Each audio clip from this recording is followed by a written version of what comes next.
Así que le damos la bienvenida y dejamos al doctor Ronaldo Rossi, que va a ser quien va a dar aquí en nuestro nuevo compañero. Muy bien, muchas gracias.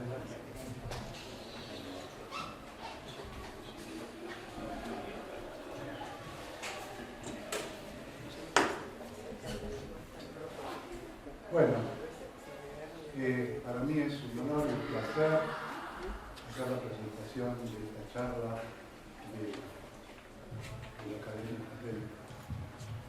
académico Ricardo Crafie, que dio charla de incorporación a nuestra academia. Ni siquiera con micrófono van a escuchar muy bien mi voz, pero espero que salga algo porque esto tiene que salir bien grabado. Entonces, voy a empezar haciendo una breve reseña de, primero, su formación. Entonces, el doctor Crafie todavía no era doctor. En 1980 se graduó de bioquímico en la Facultad de Farmacia y Bioquímica, con diploma de honor, con una nota superior a 9.2. Medalla de oro. Medalla de oro.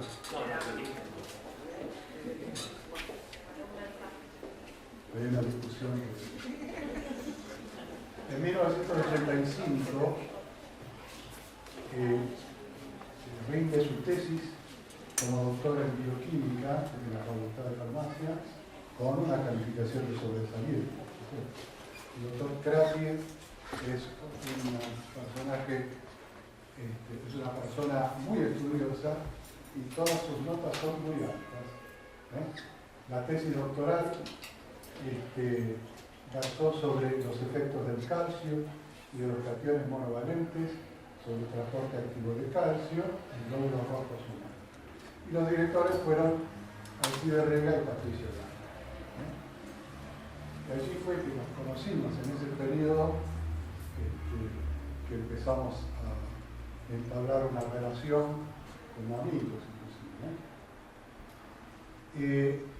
Después de su tesis, de rendir su tesis, decidió hacer una incursión en la industria farmacéutica. Entonces, fue entre los años 86 y 88, fue jefe de sección de inyectables y pomadas en Yale, periodo durante el cual aprovechó para estudiar farmacia y se recibió de farmacéutico en el año 81.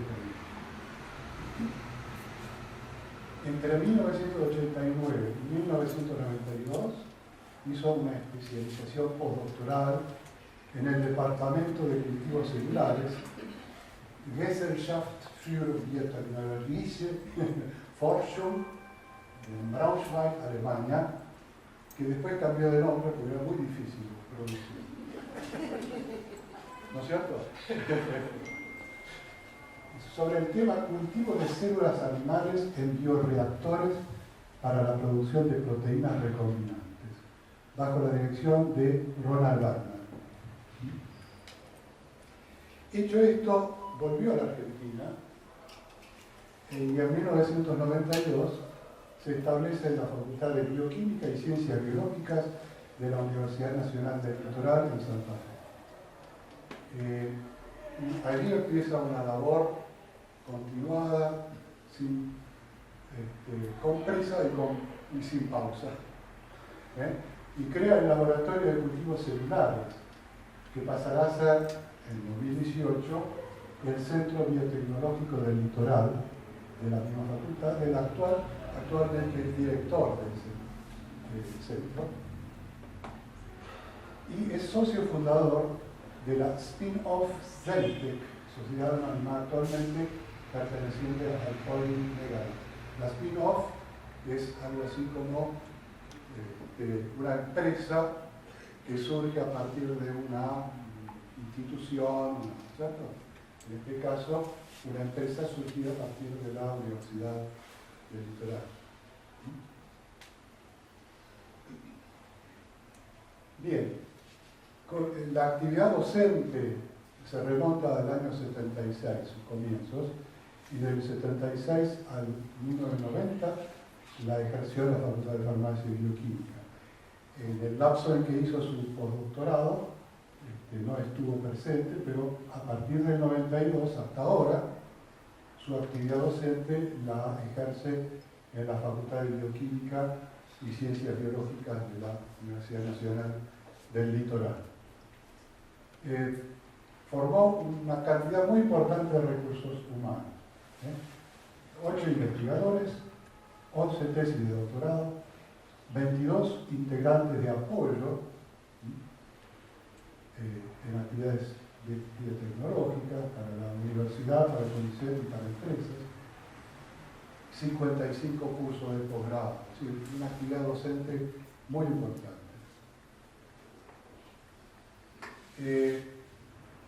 Su producción biotecnológica, en su currículum pone primero la producción biotecnológica, antes que la producción científica.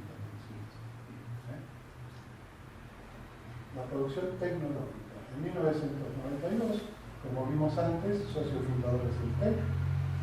En 2020, socio fundador del spin-off Biosináptica, sociedad anónima, y tiene un sinnúmero de acuerdos de colaboración, transferencia de tecnología, patentes de invención, acuerdos de transferencia de material, servicios a terceros en cantidad muy importante, en general para control de calidad del producto. En cuanto a su producción científica, acredita 13 capítulos de libros como coautor, 155 trabajos científicos tecnológicos como coautor, 448 presentaciones a eventos científicos y 76 seminarios y conferencias dictadas. Además, y es un punto importante, fue cofundador de redes científicas, el Simposio Latinoamericano de Tecnología de Cultivos Celulares, que genera reuniones bianuales desde 2004 con investigadores de Ibero Latinoamérica, y el Simposio Argentino de Procesos Biotecnológicos, que genera reuniones con investigadores a partir de 2010, con investigadores principalmente de la Argentina. Actualmente es profesor titular de la Universidad Nacional del Litoral, investigador superior del CONICET, y sus cargos de gestión es actualmente vicedecano, por segundo periodo consecutivo, de la Facultad de Ciencias Bioquímicas y Ciencias Biológicas, de Bioquímica y Ciencias Biológicas, y es director del Centro Biotecnológico del Litoral. Y tiene una cantidad muy importante de premios. De los 62 que acredita, mostramos estos 4, el Premio Universidad de Desarrollo de 2004 de la Secretaría de Políticas Universitarias del Ministerio de Educación de la Nación, sobre casos exitosos desarrollados en el campo de la innovación y la transferencia tecnológica. El Premio Bernardo Pusay de la CSIC de la Nación a la Investigación Científica y Tecnológica 2004 en la categoría Premio al Investigador Consolidado en el área Desarrollo Tecnológico.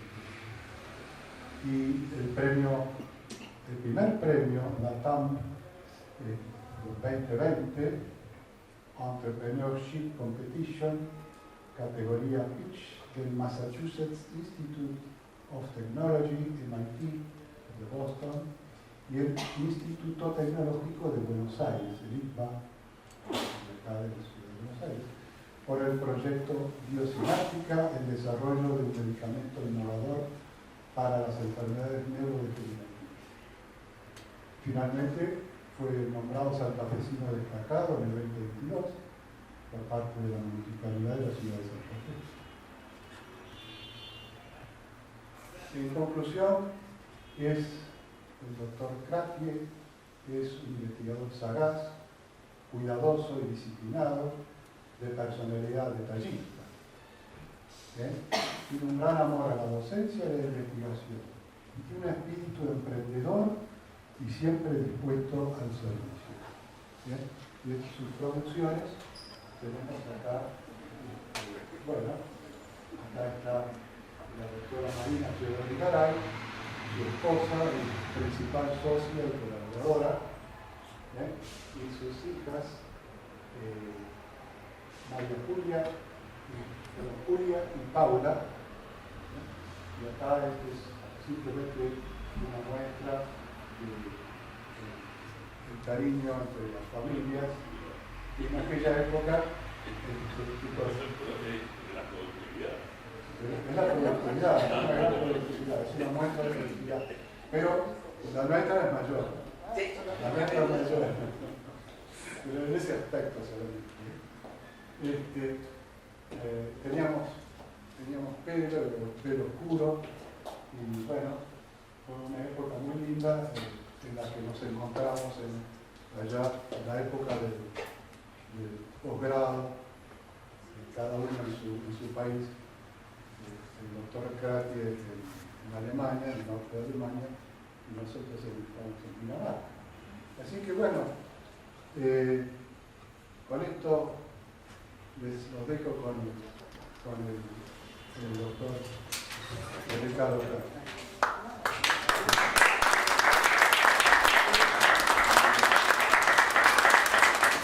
Bueno, ante todo, agradezco enormemente a la Academia Nacional de Farmacia y Bioquímica, en particular a la sección de Ciencias Biológicas, Bioquímicas, Biofísicas y Naturales, por la postulación y por la aceptación, y realmente es un gran honor para mí. Y obviamente a la palabra de Rolando, que yo imaginé que iba a tratar, obviamente, sobre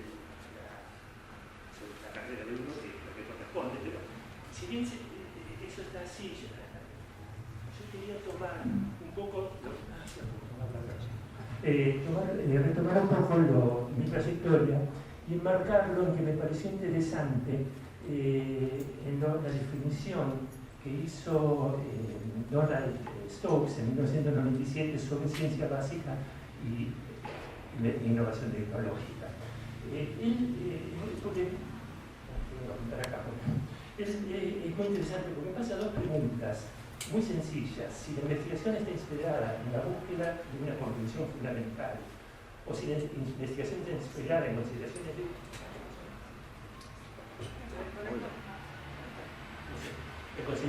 uso, en base a la respuesta si es afirmativa o negativa, tiene 4 cuadrantes y los denomina entonces, obviamente, si es afirmativa la búsqueda de comprensión fundamental y no está inspirada en las condiciones de uso de lo que llamamos investigación básica pura. El otro, a la derecha, tenemos una investigación básica pero inspirada en potencial de uso, o en el tercer cuadrante una realmente investigación directamente puramente aplicada. Entonces, mi tesis doctoral, iniciada en agosto del 80, se enmarca dentro de se marca dentro de una investigación básica, como dijo Rolando, de se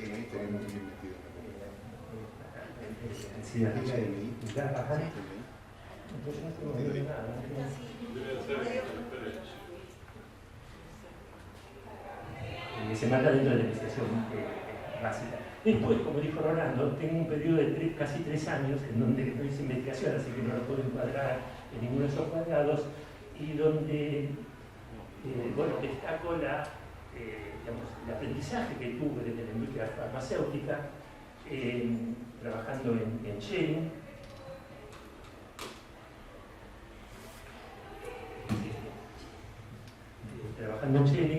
aprovechando a hacer la carrera de farmacia, cursé y terminé en esos 3 años, y también el agradecimiento a Osvaldo Cascone de haber hecho el switch entre Schering, y cuando me fui al exterior estuve trabajando como docente, no hice investigación, pero como docente en el departamento de de industrias bioquímicas farmacéuticas y en el área que corresponde a Osvaldo. Y ya después, como dijo Rolando, mi parte postdoctoral se inicia en abril de 1989 en el área de cultivo de células animales. Al final me voy a hacer una referencia por qué esta elección. Y eso se enmarca, digamos, principalmente las actividades dentro de lo que llamamos investigación aplicada, puramente aplicada. Obviamente que siempre cuando uno hace investigación aplicada hay componentes básicos que uno está haciendo, pero mayoritariamente aplicada. Y también la que después, cuando me radico en la ciudad de Santa Fe hace 32 años, también está dentro de este marco. Y justamente la actividad en Santa Fe es la que me voy a referir hoy y es la que elegí el título de Investigación, Desarrollo y Producción de Biofármacos, un recorrido que desafía.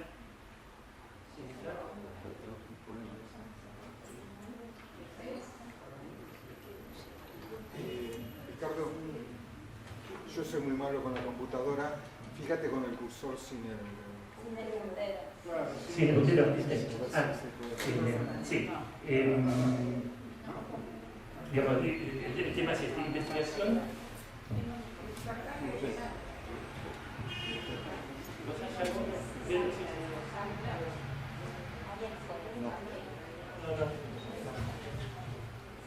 Bueno, pero vemos así, ya lo desconecté. Entonces digo, investigación y desarrollo y producción de biofármacos es un recorrido que desafía el vínculo entre lo público y lo privado, porque de eso me voy a hacer referencia particularmente. Y el mismo voy a pasar rápidamente por estos temas, voy a tratar de resolverlo en estos 40 minutos, de biofármacos, qué se entiende por productos innovadores y biosimilares, pasar después a describir brevemente cómo se hace el desarrollo de un producto biosimilar, y ahí me voy a hacer referencia a la spin-off Celtec. El tercer punto es el desarrollo de candidatos de productos innovadores, en particular voy a hablar de la spin-off biosinática. Y el cuarto punto, que no va a quedar tiempo, pero quiero solamente puntearlo porque es desde el punto de vista investigadores de la universidad, cuál es el impacto real que tienen estas vinculaciones en actividad propia como investigador o como docente de la universidad. El primer punto, bueno, pasémoslo rápidamente. Los primeros biofármacos datan de la época de 1980. El primer producto fue insulina, la insulina humana recombinante, el segundo la hormona de crecimiento, y el primero en células de animales, que ya se trata entonces de glicoproteínas recombinantes. El primer producto fue el activador tisular capnógeno en 1987, el segundo eritropoyetina. En esta charla y porque con esta experiencia me voy a dedicar exclusivamente a los biofármacos que son proteínas recombinantes, y la mayoría, alrededor del 93% son proteínas recombinantes, y en este momento hay 32 que no lo son, de los cuales 21 son productos a base de ARN, muy conocidos son los últimos, las vacunas a ARN, pero ya había varios productos antes, y 11 son productos que están basados en células genéticamente modificadas y que, bueno, que también se pueden clasificar como terapias celulares. Lo interesante de esto es que hay en este momento 7.800 productos innovadores que están en distintas fases de desarrollo y de los cuales 1.000 están en la fase 3. Sabemos que aún en la fase 3 hay candidatos que pierden porque aparecen efectos colaterales o una eficacia que no era la esperada, no es como en las primeras etapas de fase clínica, es mucho menor la merma, pero esto significa que en los próximos años se va a triplicar el número de biofármacos, o sea, de pasando el número de 400, vamos a pasar prontamente a un número de alrededor de 1.000. Es un impacto en la salud humana impresionante. Y para ponerlo en contexto económico, en el último dato que conseguí del mercado de los biofármacos en Europa y en Estados Unidos, fueron este número, que no nos dice nada, así solo 343.000 millones de dólares, pero si lo comparamos con algo que todo el mundo más o menos manejamos y sabemos que es costoso, que es la industria del petróleo y sus derivados, en el 2021 fue la mitad. O sea, el segmento de biofármacos de la industria farmacéutica duplica todo el mercado del petróleo y derivados, por lo menos en el año 2021, porque sabemos que depende del costo del barrio. Así que es impactante este avance. Producto innovador es el primer producto que se ha aprobado en alguna parte del mundo. Líderes de Estados Unidos y Europa, pero puede ser en otra parte del mundo. Y ese es el primer producto que es aprobado para una determinada target, ese es el producto innovador y se convierte en producto de referencia. Un producto biosimilar es, según como dice ahí, la definición de la guía del 2004 de la Agencia de Medicamentos de Europa, es un producto que es similar al producto innovador. En los distintos países reciben distintos nombres. En nuestro país, la ANMAT lo bautizó como medicamento biológico con antecedentes, pero en esta charla, en todo el mundo no hablan de biosimilares, y por lo tanto vamos a hablar. Simplemente información, en el 2004, ¿por qué en el 2004 saca Europa esta guía? Porque empezaron a expirar las primeras patentes de los productos biotecnológicos. Entonces se quiso regular el mercado de copia de esos productos, porque una vez que expira la patente, otra persona o otra empresa puede comercializarlo. Y después de esa guía, el primer producto que sale en Europa es en base a Escherichia coli como célula hospedadora, y es la somatotropina, o sea, un hormona de crecimiento de Sandoz. Y la segunda, la primera que es producida en células animales, específicamente más del 80% son células derivadas del ovario de Hansen-Siemens, son células CHO, más voy a referir a células CHO, son dos eritrorosetinas, una de Sandoz y otra de laboratorios Exal de Europa.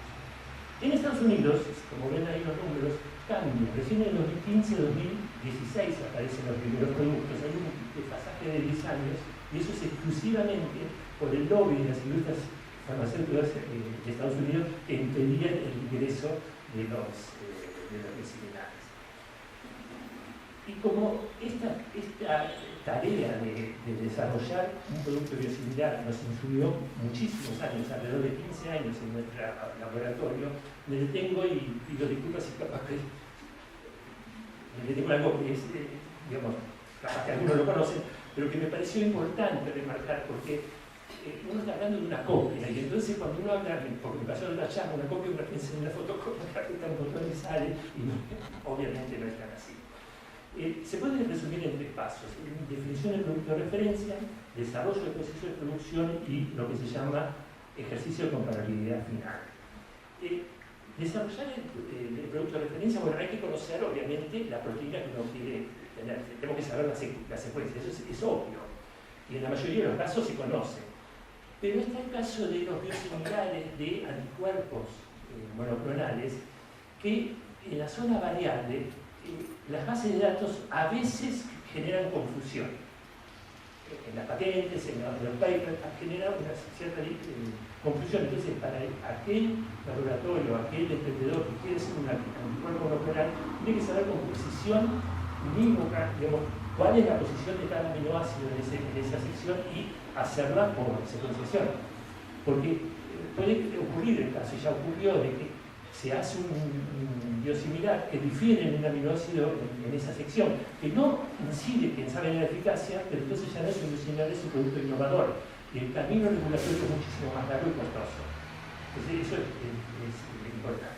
El otro punto que está ahí, el 2, tiene que ver en que en muchos casos las monografías de las materias primas no están en las farmacopeas. Los primeros productos sí ya, pero inclusive nosotros cuando arrancamos con el primer producto teníamos que usar farmacopea europea o farmacopea estadounidense porque el producto que queríamos hacer biosimilar no figuraba. Y también figuran los nuevos productos, en general viene atrasado. Entonces, si está en la farmacopea, uno ahí está definido el producto, está definido si se trata, principalmente me hace referencia a las glicoproteínas producidas en células CHO, uno tiene los rangos o sea, los aminoácidos va a ser siempre la misma secuencia, pero la glicosilación, ustedes saben que no es templada y entonces depende del proceso, y entonces tiene que tener ciertos rangos en que puede variar la variabilidad de los glúcidos, y si está por fuera de ese rango no cumple la biosimilitud. Entonces es fundamental. Y eso se refiere a este segundo punto, que parece un trabalengua, así, por eso lo voy a leer. Dice que caracterización de varios lotes de productos de referencia, ya que los cambios de productos de referencia ocurridos en el tiempo determinan la distribución aceptada de las variables. En este siguiente ejemplo, en una publicación del grupo de investigadores de la empresa Sandoz, cuando hizo el biosimilar de Etanercept, el nombre comercial del desarrollador que es Amgen Sembrel, ese es el producto innovador, y el nombre que le puso Sandoz es herencia de ese producto biosimilar. Es una proteína muy grande, tiene 150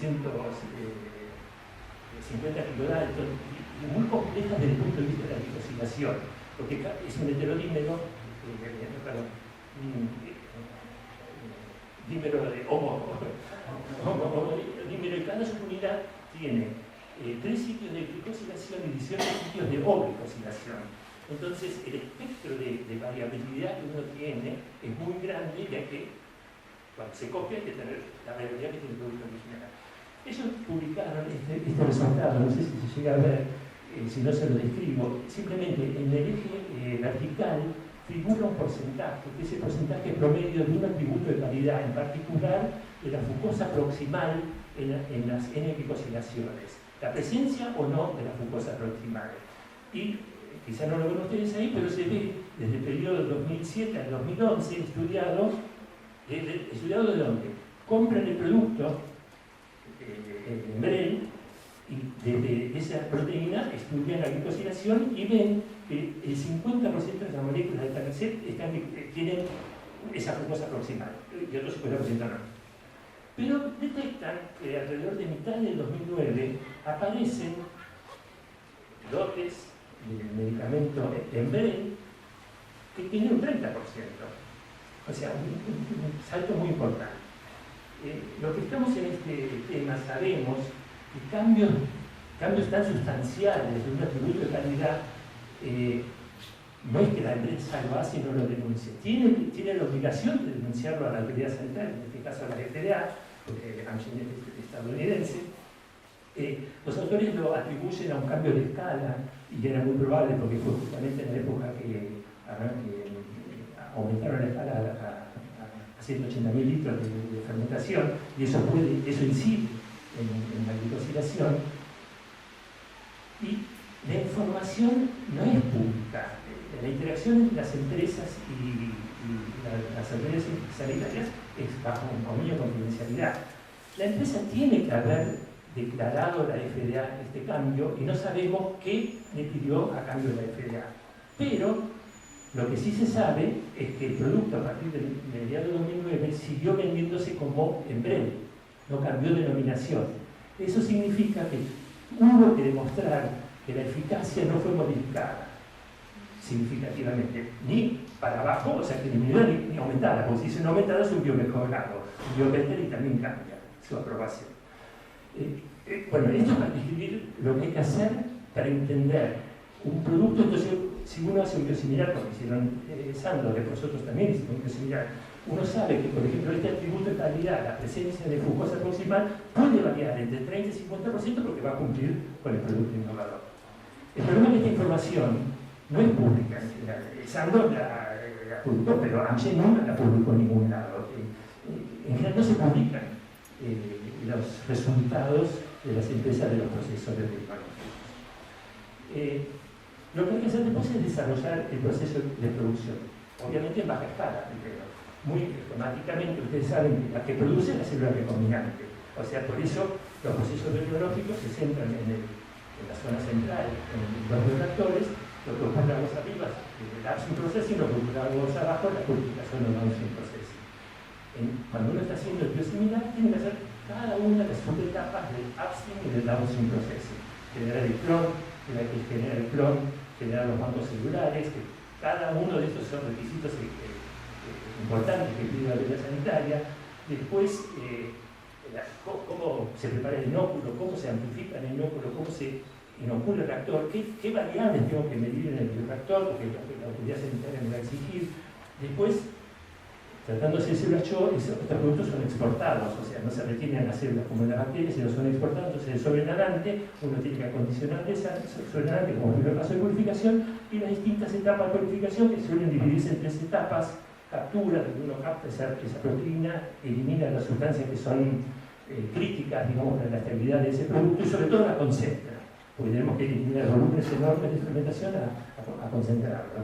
La etapa intermedia y la etapa final o polishing, que ya en la etapa final uno elimina impurezas porque tienen que ver con la misma proteína. Por ejemplo, yo tengo una molécula que es EPO, pero puede dimerizarse y no puedo estar los dímeros, tengo que eliminar los dímeros. O puede estar con formas truncadas, formas que pierden algún aminoácido. Entonces, esa etapa fina de pulido es la etapa final. Cada una de estas etapas a su vez contiene más de un paso, generalmente contiene más de un paso cromatográfico, y entonces uno hace en baja escala todo este desarrollo, obtiene el ingrediente farmacéutico activo y lo compara con el original. ¿Cumple o no cumple? Si no cumple, tiene que ajustar. Lo peor de los casos sería ajustar desde el clon. Puede ocurrir, pero realmente eso ya uno lo estudia antes y ya sabe que cuando se define esta parte del clon sirve, digamos, pero lo que lo ajusta es a través del proceso. Y la purificación para la industria, para estos biofármacos, está entre el 98, mayor del 98 al 99% respecto a otras proteínas. Entonces, lo hace en baja escala y entonces en forma interactiva va ajustando el proceso para que los atributos de calidad, todos, pero los críticos, se parezcan al producto innovador. Una vez que uno logra eso, lo que se pasa es al punto siguiente. Bueno, y no voy a nombrar, pero estamos en el área hay un montón de técnicas analíticas para medir las proteínas que están numeradas ahí. También en la industria farmacéutica están digamos, en guías que son ICH, son las siglas de inglés de guías internacionales de armonización, porque las principales autoridades sanitarias de Estados Unidos, Europa y Japón armonizaron lo que exigen en cada producto para ser aprobado, porque si no, hace 20 años atrás había que volver a hacer hasta los ensayos clínicos, digamos, porque no. Entonces, bueno, uno tiene esas normativas para medir la calidad del producto. Y si lo cumple, entonces pasa a lo que es el ejercicio de comparabilidad final, que es demostrar la biosimilitud, es decir, que el producto que yo hice es biosimilar. Entonces, ese concepto de biosimilitud arrancó inicialmente en los 90 en la FDA, cuando justamente las primeras empresas que lanzaban el primer producto innovador se encontraron con una demanda que fue creciendo, entonces tenían que escalar los procesos. Al escalar los procesos, como vimos en el caso de Tanerce, puede modificar atributos de calidad. Entonces, la FDA y también las empresas farmacéuticas consensuaron en que si el producto purificado antes y después del cambio de escala o algún otro cambio de medio cultivo o lo que sea, digamos, conserva la biosimilitud, es válido el producto. La EMA lo que hizo fue tomar este concepto en el 2004 y ya no hacerlo entre comparaciones del mismo productor de su producto innovador, sino de dos productores distintos, del producto innovador respecto al producto biosimilar. Eso es en lo que es los países centrales. En nuestros países los productos fueron aprobados y tenemos digamos, una empresa importante que fue Biosilius en los años 80. A los 2 años de haber lanzado el interferón en Estados Unidos, ya lo tenía produciendo en Argentina. Esos productos todavía ni se hablaba de biosimilares, digamos. Se aprobaban bajo otra condición que era lo que se llamaba bioequivalencia en ese momento. Y en general no había exigencias de ensayos clínicos. Entonces, para finalizar esta etapa, digamos, lo que uno hace es desarrollar el proceso en una forma interactiva, medir la actividad física, las características físico-químicas y obviamente las biológicas, compararlos con el producto innovador, si cumple, escalar el proceso, que es otro tema que no voy a entrar acá, pero es todo un tema, escalar los procesos de escala de 1 litro a 500 litros, 1000 o 2000 litros, y ahí iniciar el proceso de ensayos preclínicos y ensayos clínicos. La guía europea establece que caso por caso va a evaluar si corresponde o no hacer un ensayo clínico en función de los resultados que las empresas que hacen biosimilares les demuestran, pero por ahora el 100% de todos los productos requieren un ensayo clínico. Solo que ese ensayo clínico es mucho menor que el del producto innovador. El tamaño, quiero decir, de pacientes, o no pacientes, tanto en fase 1 como en fase 2 es menor. Y por eso los biosimilares son, en Europa, la aparición de los biosimilares disminuyó el costo alrededor del 50% del producto innovador. Y otro caso que no es para descartar es que también cambian las condiciones tecnológicas, y este ejemplo lo ilustra. En el caso de Amgen, que fue el desarrollador de lipoproyetina, ellos nombran, los busco porque no me acuerdo los valores de memoria, la productividad del clon celular de ellos era de 10 picogramos de células por día en células CHO. Hoy en día estamos en 70 microgramos por célula por día. Eso es un factor de 7000. ¿Eso qué significa? Que en el 86 se requerirían 7000 litros de cultivo para lo que hoy en día se hace con 1 mililitro de cultivo. O sea que el costo obviamente también baja por ese motivo fundamentalmente. Bueno, paso esto y explicar porque bueno, es una tarea complicada y en esto nos dedicamos cuando fundamos el TEC. Teníamos en claro que íbamos a hacer lo que después se llamó biosimilares, pero que son productos biosimilares. Se conjugaron varias cosas para que se crearan. Una es, pongo acá una universidad que reconoce la necesidad de relacionarse con el sector productivo, porque yo en realidad arranqué desde esta facultad, desde el cargo de Osvaldo Cascone, en el punto 2, tercero, figura la aprobación de un proyecto de la Unión Europea, pero yo siempre tuve un apoyo muy grande de Roland Wagner en Alemania. Él sabía que nosotros queríamos volver a la Argentina, entonces cuando hubo un llamado de la Unión Europea, no era Unión Europea, en ese entonces la Comunidad Económica Europea, nos presentamos, ese proyecto salió y lo íbamos a hacer en Buenos Aires, digamos, pero el proyecto venía y necesariamente vincular la academia con la producción. Y eso fue imposible hacerlo aquí en Buenos Aires. Tampoco la Plata, Quilmes no existía como universidad en ese entonces. Y bueno, y finalmente fue tomado por la Universidad Nacional del Litoral y que lo tomó, digamos, como caso.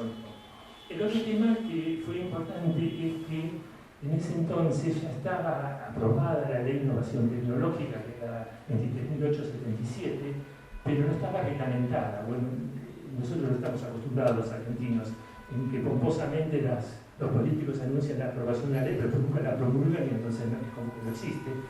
La provincia de Santa Fe fue la primera en Argentina que la promulgó, que la reglamentó, y hizo un llamado de fondos. Esta ley fue la que dio después cabida a la creación de la Agencia Nacional de Promoción Científica y Tecnológica. Como todos ustedes saben, hay subsidios y créditos. En el caso de Santa Fe, el entonces director de Ciencia y Tecnología hizo un llamado, pero solamente para créditos, no para subsidios. Son para las textuales era, si no hay subsidio, los investigadores de Santa Fe le sacan un paper, pero no le sacan un producto. Entonces dio un crédito, como nosotros, ¿no? Todos ustedes deben recordar, 92 fue otra de las grandes crisis después del gobierno de Alfonsín y bueno, no había subsidios, no había ningún fondo. Entonces nosotros lo que hicimos para obtener el crédito, éramos investigadores, no teníamos fondos para tener un crédito de $250.000, porque lo que lo administraba era un banco y exigía una contraparte. Formamos otra empresa que es una agrupación de colaboración junto con un laboratorio de descendientes aprendidos de biocidios que es Genergen y el laboratorio Pablo Casará. Mi reconocimiento hacia Jorge Casará, que creyó en nuestro emprendimiento y armamos esta empresa y el respaldo financiero lo dio el laboratorio Pablo Casará. El proyecto terminó, culminó, el laboratorio Pablo Casará se hizo cargo de la devolución primero del crédito porque nosotros nos demoramos un par de años más en terminar el proyecto, pero se devolvió el 100% del crédito con los intereses. Y bueno, los fundadores del CELTEC es Marina Chavarría, que está acá, Marcelo Laeli, que algunos lo conocen porque también estuvo un pasaje con María Teresa France en el Wikifeed. Y bueno, y los otros son integrantes de General Gen y este que está aquí, no se ve, es Jorge Casara, el padre. El primer proyecto que arrancamos fue hacer un biosimilar, digamos, de eritropoyetina. ¿Por qué eritropoyetina? Porque tenía muchas ventajas. Desde el punto de vista de los negocios, era un producto que se lanzó en 1989, en junio de 1989, por Amgen, y los productos cuando se lanzan tienen un valor mucho más elevado que el valor de producción. Entonces es muy interesante. También hubo un crecimiento muy grande en Argentina, y además, ¿por qué? Porque en Argentina, en ese entonces, en 1992, en lo que es propiedad intelectual, regía la ley 111 de 1864, que no tenía reconocimiento de patentes de producto, sí de patentes de procedimiento.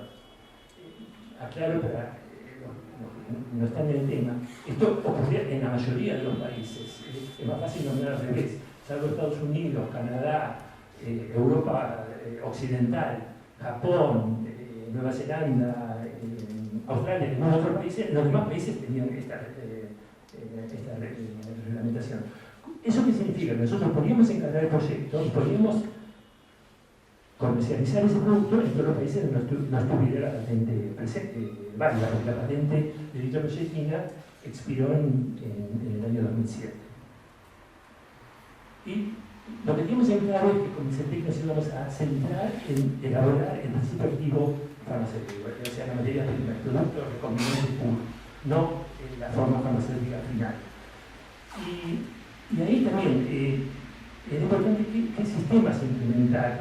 Optamos por el segundo, que es más complicado, pero que es más, llevó más tiempo llevarlo a punto. Pero nosotros pensábamos, en el momento que expira la patente, van a aparecer otros productores y ese producto va a caer en precio. Tal es así, respecto a 1992, el gramo de eritropoyetina disminuyó $20.000. De $180.000 que estaba el gramo, hoy en día se comercializa entre $4.000 y $8.000. Entonces era fundamental tener una tecnología que tomara ese impacto. Y bueno, y ahí juega un poco mi experiencia de lo que hice en Alemania, que fue trabajar con esos sistemas, que son bioreactores en lo que se llama de perfusión y en agitación. Las células que crecen en adherencia se las adapta a crecer en suspensión, y además se hace un cultivo continuo donde permanentemente se agrega medio cultivo nuevo, se cosecha igual volumen en la cosecha, pero el volumen reactor constante. Pero hay un dispositivo que retiene a la célula, que es la fábrica, dentro del reactor. Eso significa que uno puede alcanzar con células CHO alrededor de 10 a 15 veces mayor densidad que la que se alcanza con otros procedimientos, que el 80% de la industria farmacéutica de biofármacos utiliza lo que se llama los alimentados fed batch. Solo el 20%, hoy en día, el 20% de los productos se hacen en forma de profusión. Así que fue realmente una innovación importante que implementamos para el año 96. Terminábamos de implementarlo allá y lo seguimos con los otros productos. Eso hizo que, bueno, digamos, CETEC se convirtiera en el mayor exportador de EPO de toda Latinoamérica, y en el 2012, que amplió una parte importante de la capacidad actual es de 1 kilogramo de eritropoyetina por año. En ampollas eso se traduce alrededor de 120 millones de ampollas por microminerales. La mayor parte va para la exportación. Por este cambio de las condiciones reguladoras, por un lado, la ley de patentes de productos de invención, que se modificó en el año 1995 en la Argentina y en gran parte del mundo, por la disposición de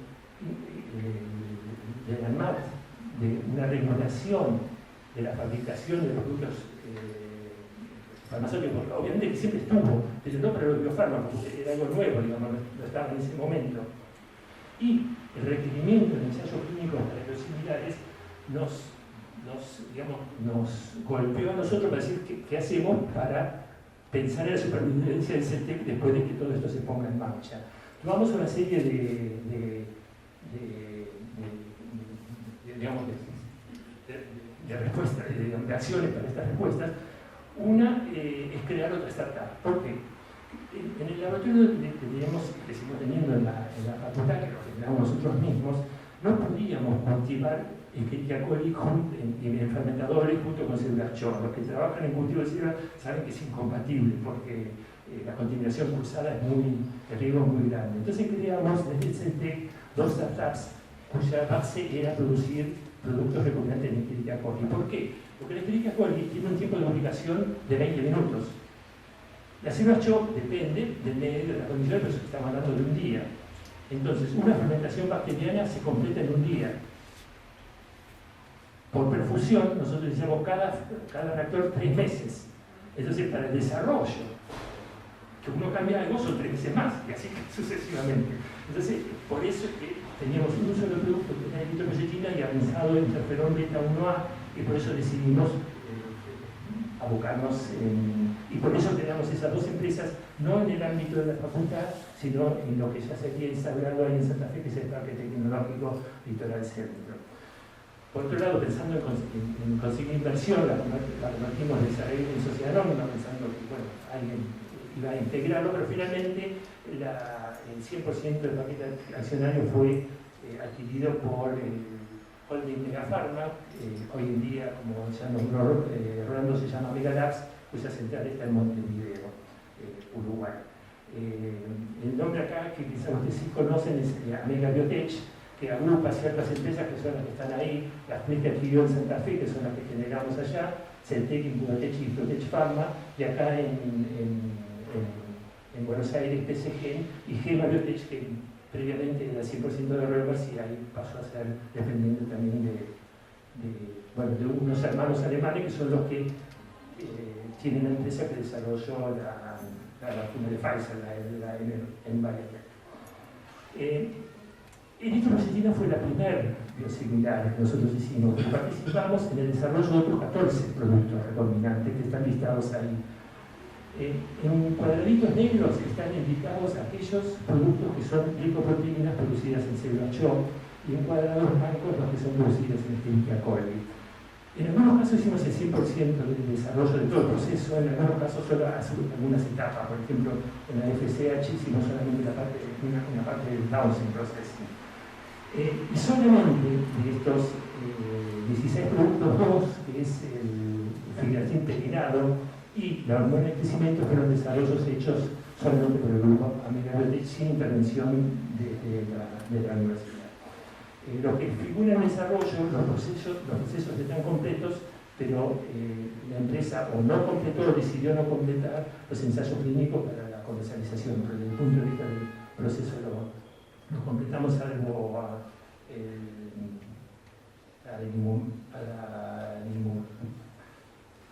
este es el parque, si no conocen Santa Fe, esa es una lista de lo que es un predio que ustedes ven, a ver si lo pueden mirar acá, este sector, son 80 hectáreas que fueron donadas por la ciudad de Santa Fe del Sistema Científico Académico, 40 a la universidad, y son esta parte del campo de deportes y estos edificios que están acá. Esta es nuestra Facultad de Bioquímica y Ciencias Biológicas, y 40 al CONICET. ¿Cómo? Claro, ahí tampoco se ve curso. Está acostumbrado. Este es las 40 hectáreas del CONICET, y acá funcionan varios institutos de doble dependencia, y además en el mismo predio funciona el Parque Tecnológico Litoral Centro, que es una sociedad anónima con participación estatal mayoritaria. Tiene en su directorio 9 directores del sector político, representantes de la ciudad de Santa Fe, de la provincia de Santa Fe y de la ciudad de Paraná, del sector científico académico, representantes del CONICET, representantes de la Universidad Nacional Litoral y otro de la tecnológica de la regional de Santa Fe, y de parte de la industria, de la Unión Industrial Argentina, de la Confederación General de la Industria y de las empresas radicadas. Hay varios emprendimientos, pero hay 2 empresas radicadas, que es Celtec, que es esto que está con el borde rojo acá, y Sobet, que es una empresa que da productos para salud animal. Y se habla, y esto ya con esto termino esta parte, el impacto de la economía del conocimiento. Y es muy interesante, este es un informe de la Agencia de Cooperación, Inversiones y Comercio Exterior de la Municipalidad de Santa Fe, en donde en números pone esto que nosotros sabemos y que siempre está en todos los dichos de que es importante el valor agregado de los productos desde el conocimiento que uno puede aportar y bueno, ahí están los valores de lo que es el valor de la tonelada promedio en la provincia o en la nación respecto a la ciudad de Santa Fe, y el 42% de las exportaciones de la ciudad de Santa Fe salen del parque tecnológico de estas dos empresas, mayoritariamente del sector. Así que bueno, para nosotros es un orgullo todo este emprendimiento que además da lugar a mucha gente, digamos. Hay 120 empleados que están trabajando en la empresa. No sé el tiempo, supongo que me estoy pasando porque siempre me paso. No sé. Voy a pasar al desarrollo de productos innovadores y spin-off de Sináfrica y hablar, nuevamente hablo de eritropoyetina, pero desde otro aspecto, una eritropoyetina modificada para el tratamiento de las afecciones neurodegenerativas. Yo ya no mencioné, porque lo saben ustedes, en 1989 se aprobó eritropoyetina porque se sabía que estimulaba la formación de glóbulos rojos en las células diana que están en ciertas células madres dentro de la neurosis. Se empezó a aplicar, y como ustedes también saben, todo producto farmacéutico que entra al mercado sigue lo que se lo suele llamar fase 4, pero en realidad de farmacovigilancia, para ver si aparecen fenómenos indeseados o deseados, pero digamos, cuando ya no es fase 3, sino ya toda la población hace uso del medicamento.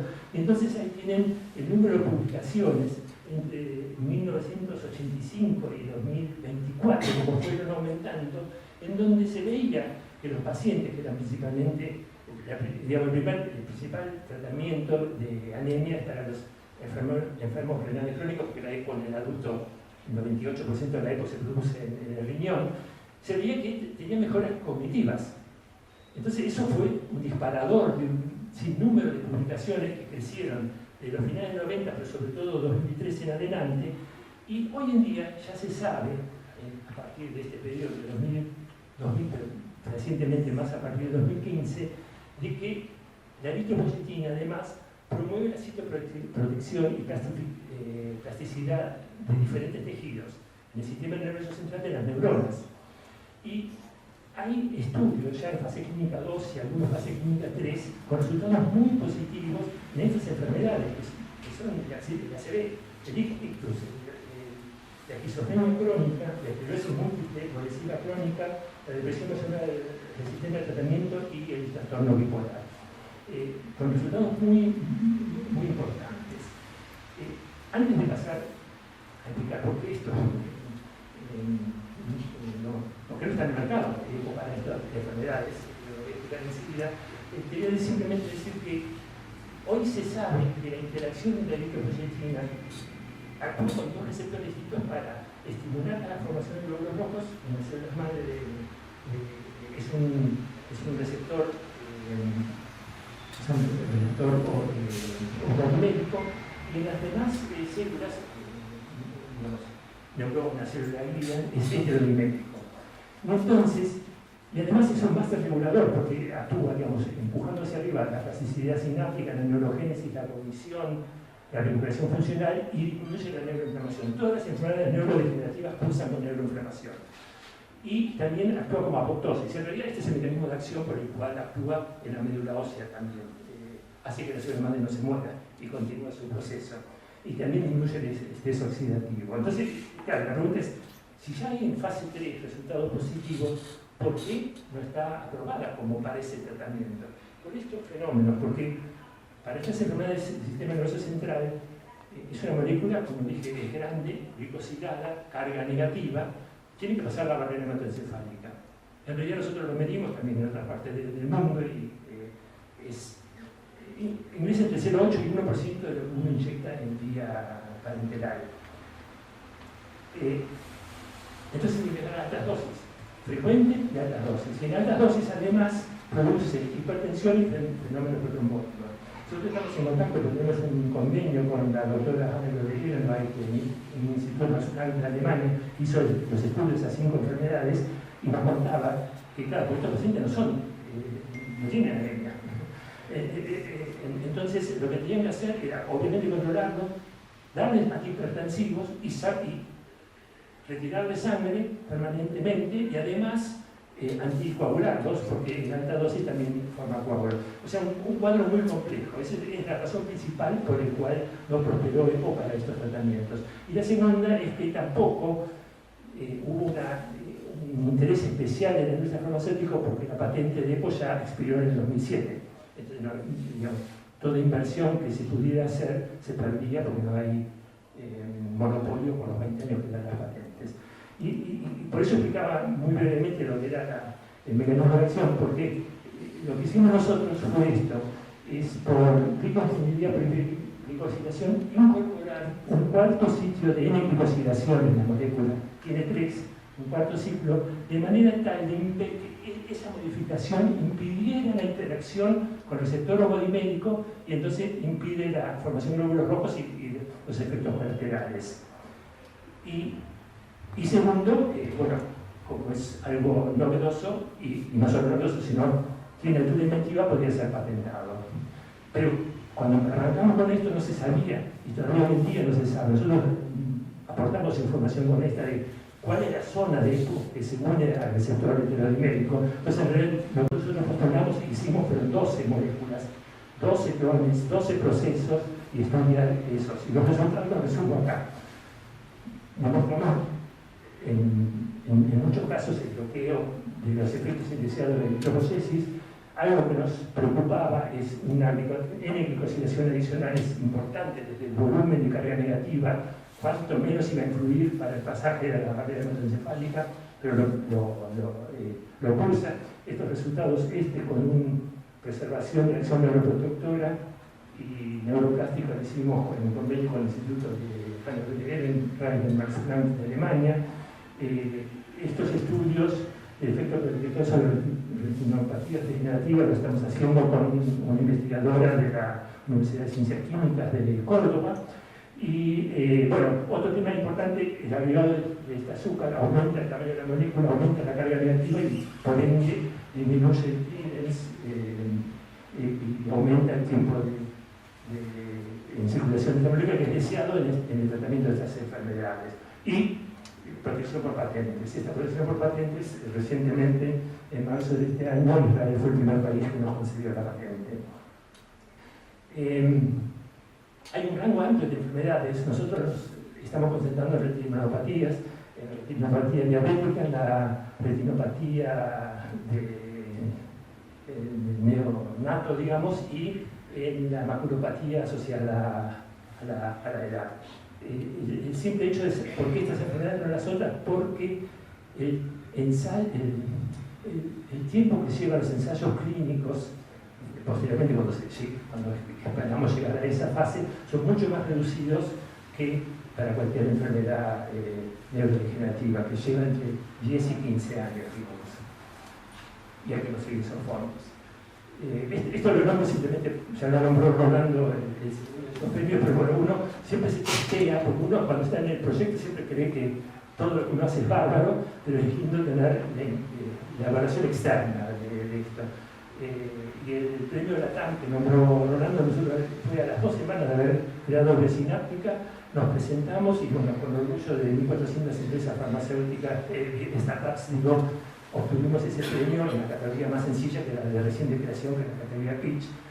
Los otros también fueron importantes y también el último del premio Genentech del 2023. La historia fue esta. La idea arrancó en el 2013.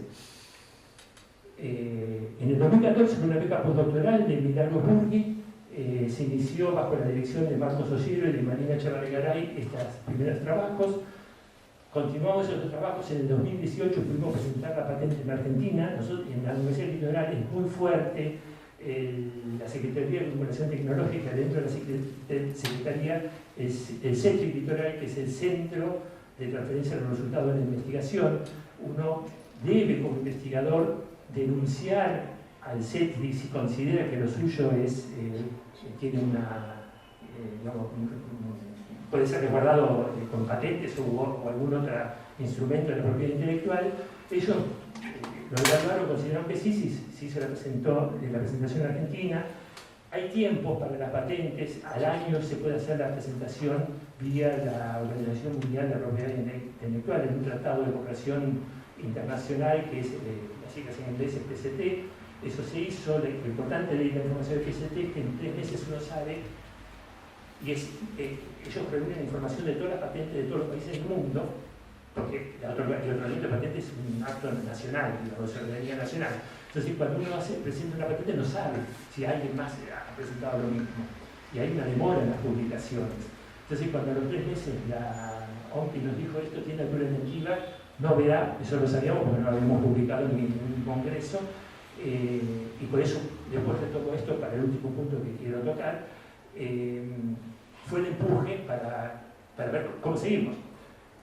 El tema es que si uno, para hacer medicamentos, tiene solo una patente en Argentina, no va a haber ninguna inversión para llevar este producto al mercado porque está resguardado en un solo país. Hay que resguardarlo en varios países. Para eso hace falta dinero. Ninguna de las 3 instituciones. En el camino invitamos a la Universidad de San Martín, que fue el grupo que dirige Camila Scorticati, y nos hizo los ensayos en animales, digamos, para ver la neuroplasticidad, y le invitamos también para ser co-inventora de la universidad, pero ni la Universidad de San Martín, ni el CONICET, ni la Universidad Litoral podía aportar la primera fase para presentar la solicitud de patente en los países, que son alrededor de $100.000.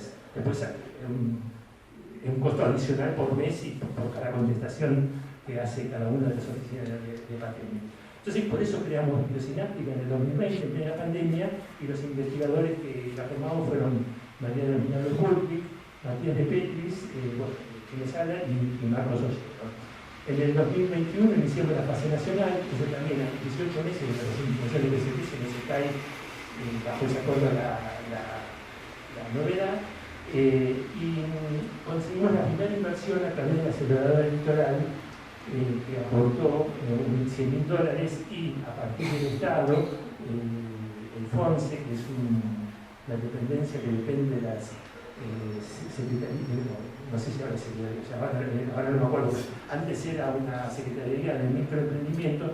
Por cada dólar genuino que se invertía en ciertos proyectos bajo ciertas condiciones, el Estado agregaba el doble de proyectos como incentivo de la innovación. Entonces, el monto global que obtuvimos fue $300.000, y con eso lo que hicimos fue toda esta etapa de esto fue con aporte de los socios fundadores, pero todo el ensayos en animales en Alemania y la evaluación de la eficacia de modelos animales lo hicimos en convenio con varias de las instituciones que están acá, con resultados muy positivos. En ese momento lo hicimos con Radio Hetz de la Universidad de la Facultad de Medicina de la Universidad de Chile, con resultados muy positivos para la esclerosis lateral amiotrófica, y en el Instituto Pasteur tenemos en curso y ya resultados muy buenos en stroke, pero bueno, y en la Universidad de Córdoba hicimos con retinopatías y ahora estamos decidiendo seguir eso. Los próximos pasos, lo que vamos a hacer es concentrarnos en retinopatías. Tenemos de nuestras 12 moléculas 2 candidatos y tenemos que evaluar cuál de las 2 conseguimos, digamos, tiene su mejor performance. El tema es que todos estos ensayos son largos, son entre 3 y 6 meses. El de esclerosis lateral amiotrófica se llama 9 meses el estudio de los animales, entonces lleva mucho tiempo hasta tener los resultados. El segundo paso es el desarrollo del proceso de producción, y el tercer paso es empezar los ensayos preclínicos. Consideramos que en un periodo de 2 años vamos a estar en condiciones y conseguimos lo que iniciamos ahora, la segunda ronda de inversión. Y yo supongo que estoy pasado, pero simplemente quiero demostrar desde la universidad qué impacto tiene esto de haber trabajado en vinculación, y por eso el título, digamos, el desafío de lo público y lo privado. Para nosotros nos permitió un montón de cosas. Primero, bueno, formación de recursos humanos, y ahí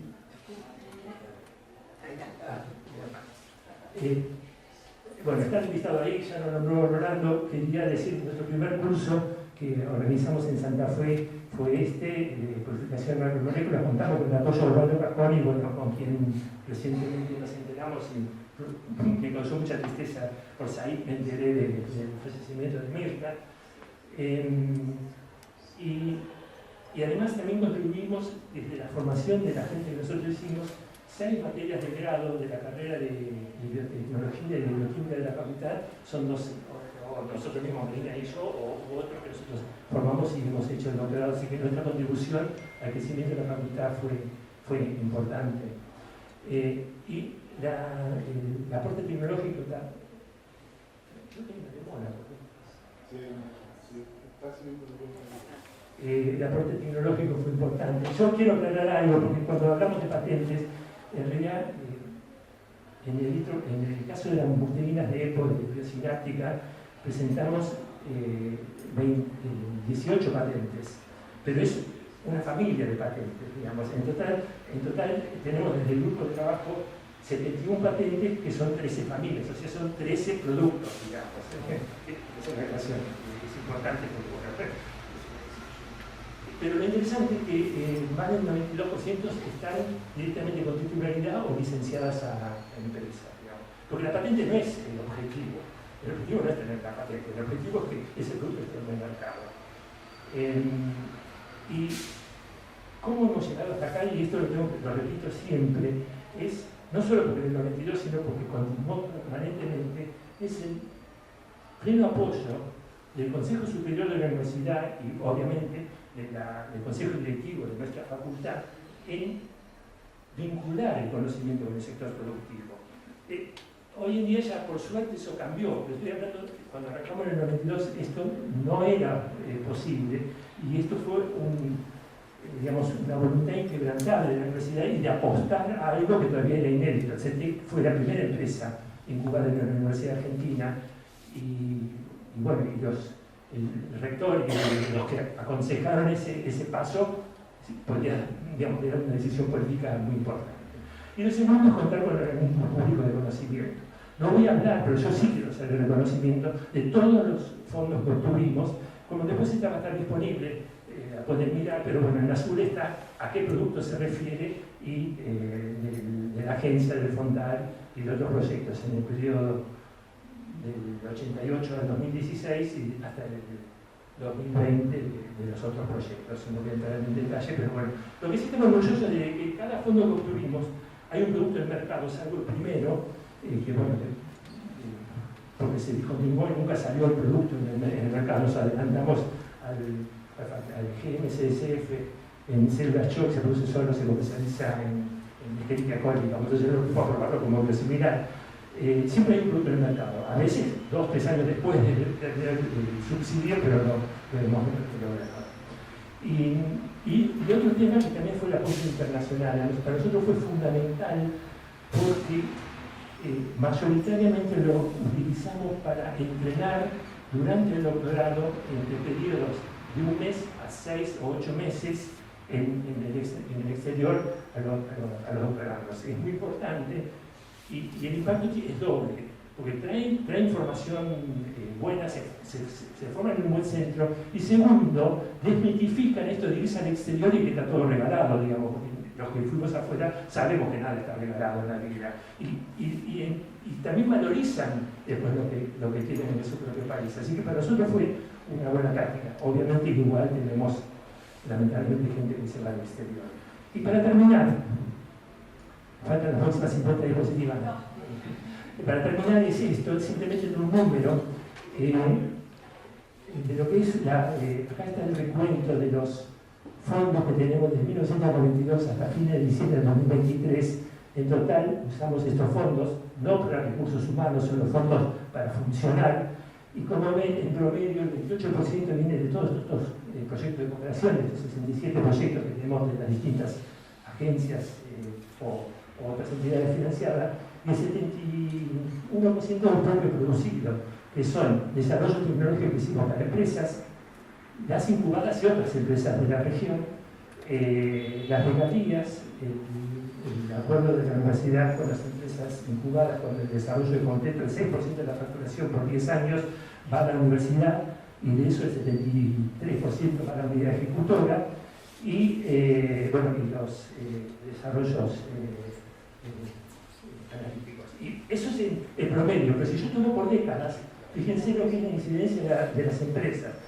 En el periodo 1992 al 2000, el propio producido era el 41%, pero ya entre el 2010 y el 2001, el 2010 o 2011, 2020, el 90% de los fondos son los que producimos desde las universidades del propio producido. Y con esto, bueno, con esto tengo, y por eso nuestro lema, en nuestro centro, esta es una foto del año pasado, sí, 2023, nuestro lema es potenciar la vinculación pública-privada con el compromiso de todos los integrantes del Centro Tecnológico Litoral, porque involucramos a los investigadores, a los becarios, a los estudiantes, a todos a seguir este camino. Tienen presente que pueden hacer sus trabajos en función de esto. Y con esto termino, y me tomo 2 minutos para los agradecimientos que obviamente quiero hacer, que son fundamentales. Estos momentos uno le pasa a la vida, ¿no? Entonces, a mí me emociona mucho, y sobre todo, como voy a nombrar después, la cantidad de gente que uno interacciona. Primero mi familia, y por supuesto, dentro de mi familia, a María Echeverría. Entonces, tomo una foto reciente de ella. ¿Salió? Es esta, que es de nuestra libreta universitaria, 1975, que nos conocimos en este mismo recinto. Esta era de la cátedra de matemática. Yo me sentaba ahí donde está la pantalla, María se sentaba por este lado porque el salón estaba de ese lado.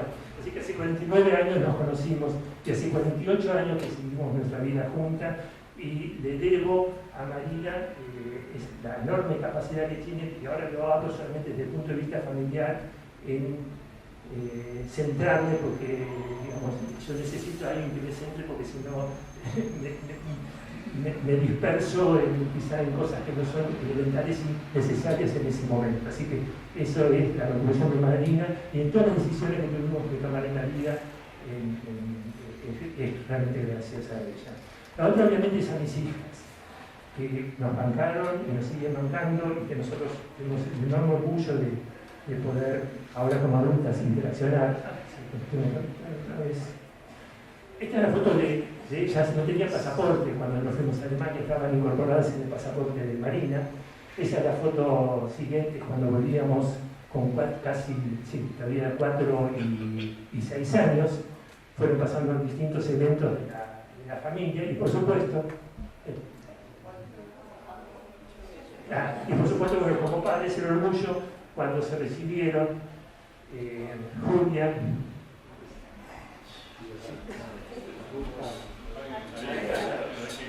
Bueno, Julia, lo ven ahí, licenciada en Comunicación Social, Paula, licenciada en Psicología, y por supuesto también cuando completaron su posgrado. Julia, la maestría en Sociología de la Cultura y Análisis Cultural en la Universidad Nacional de San Martín, y el doctorado en Ciencias Sociales en la Facultad de Ciencias Sociales de la UBA, y Paula en su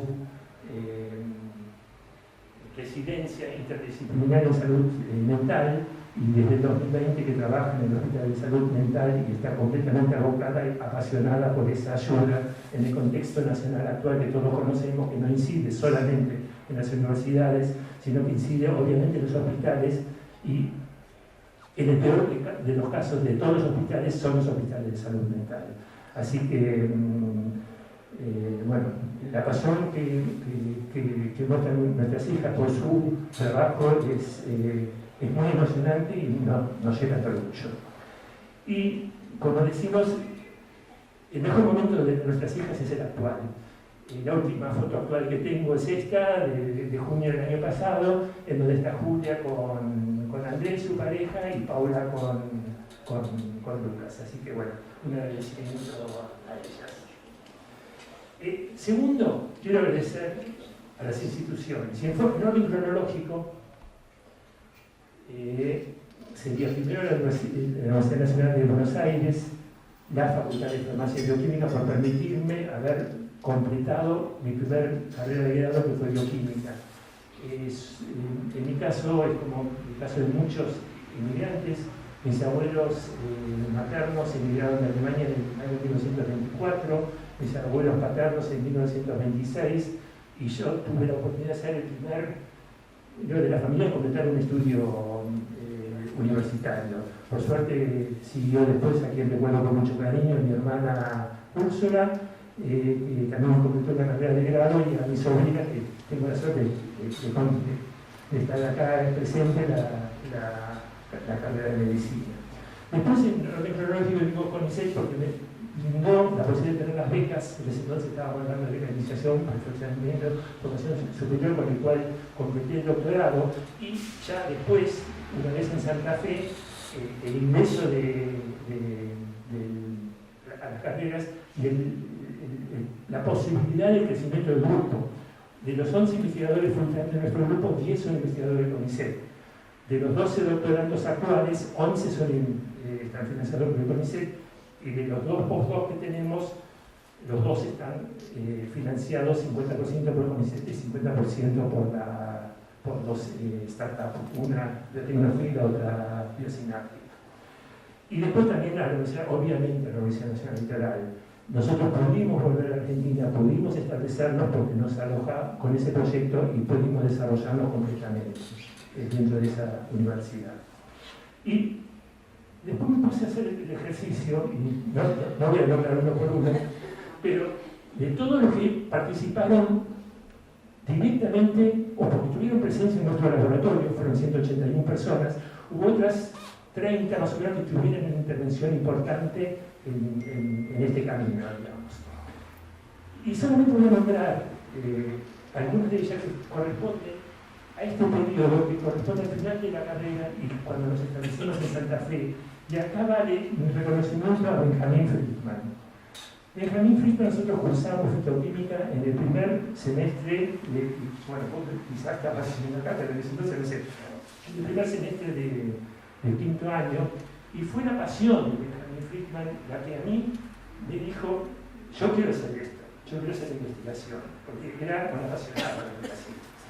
No en el área de vegetales, sino en la segunda pasión que también siempre demostró Patricio Garrahan cuando cursamos Físico-Química Biológica en el primer semestre del sexto año de Bioquímica. Tal es así que terminé los parciales y al poco tiempo, a la semana, estaba trabajando en esa, iniciando, digamos, lo que sería después de mi carrera de postdoctorado. Mi agradecimiento a Jean-Paul, a Rolando y a Ariel Caride, colegas en ese momento, a Jean-Paul, que fue el que me introdujo en los primeros pasos de las técnicas de los fantasmas para generar glóbulos rojos cargados con calcio negativo, para medir el transporte activo de calcio, un par de semanas, 3 semanas, pero antes de que iniciara su postdoc en Suiza, así que eso fue transmitido por Jean-Paul en ese periodo de tiempo, y obviamente a Rolando, que como recuerdo a Rolando, en nuestra primera interacción fue en la cátedra de física, vos eras ayudante y yo también fui a honor en el 76 por un año.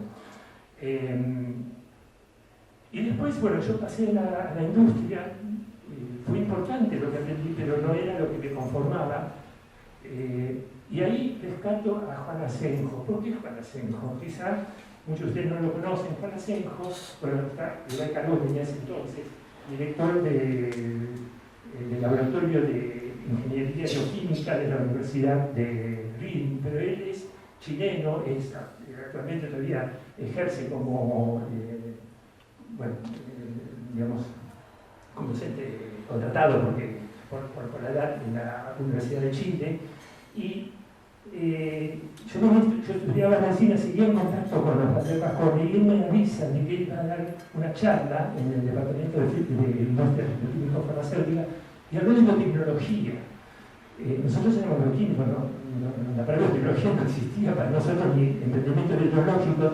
Yo trabajaba en Chile y me acuerdo que llegué justo para la charla en el horario de la tarde y dije, esto me quiero dedicar. O sea, por esa conferencia de Juan Asenjo en que decidí seguir ese camino. Y acá también destaco la participación, cómo seguir de Alberto Díaz. Alberto Díaz en ese entonces era el director científico de Biosilus, entonces era decir, bueno, quiero hacer biología. La empresa de Biosilus, ¿qué conviene hacer? El asesoramiento de Alberto Díaz fue, ¿por qué no se entrenan, me entreno, en el cultivo de células animales, en reactores? Dice, porque no hay ninguna proteína recombinante, va a haber, estamos hablando del 87, a los pocos meses se aprobó el TPA, y esto es importante. Entonces, bueno, dije, eso me quedo ya, voy a hacer biología, cultivo de células animales, ¿dónde? Y, bueno, acá no hay jóvenes, porque el chiste era, no existía la palabra googlear, entonces encontrar información no era fácil, y por eso el reconocimiento a Francisco Barrantes. Francisco Barrantes había sido encomendado por Manuel Sadowski, había sido becario Humboldt, entonces lo encomendó a hacer un relevamiento de los institutos y de las universidades en Alemania, y ahí me enteré a través de ese informe de Francisco Barrantes que existía este innombrable instituto, como dijo Rolando, en Braunschweig, en Alemania. Escribí una carta, me aceptaron, y después, bueno, el camino para conseguir la beca para irnos al exterior. Y Osvaldo Cajone, que nos dio ese lugar en su cátedra para hacer el campo libre. En Alemania, Roland Wagner, en pleno apoyo, actualmente es amigo nuestro, es asesor de biocinática. Y también rescato a Helmut Zeitriger, que si bien era el director administrativo del instituto, fue quien en persona digamos, consiguió el otorgamiento de 2 años de extensión de la beca, que yo tenía solo por un año, y bueno, colegas de ese instituto y amigos como son Thomas Riddle y Juan Callega. Y ya instalados en Santa Fe, mi reconocimiento a Juan Carlos Hidalgo, a Mario Barreca, que era secretario de Ciencia y Técnica, y a Amadeo Cellino, que fue el decano de la facultad, que tomó este desafío y nos aceptó instalarnos en Santa Fe, y aquella nombre de Eugenio Estagiano, que nos impulsó a armar el centro. Así que, bueno, con esto termino, pero digamos, reconocimiento especial de todas estas personas, obviamente, es a Marita Echeverría, ya no como familiar, sino como colega. Y por lo que dije antes, fue la que nos comentó y tomó el trabajo de llevar adelante y de priorizar, porque uno tiene puntos temas para resolver. Hay que saber priorizarlo, hacer los puntos para llegar con éxito a los proyectos que tiene cada uno, y ese es el problema. Así que por todo ello, muchas gracias.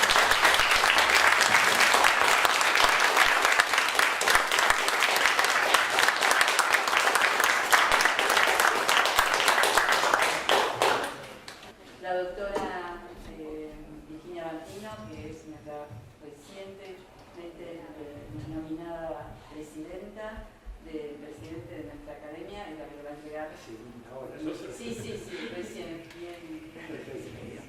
Le va a entregar en las instituciones que corresponden a nosotros.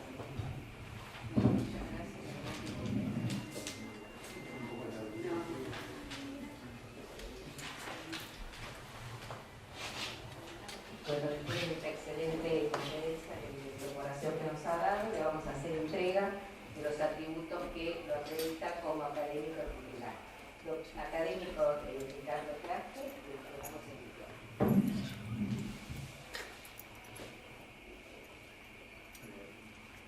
Muchísimas gracias.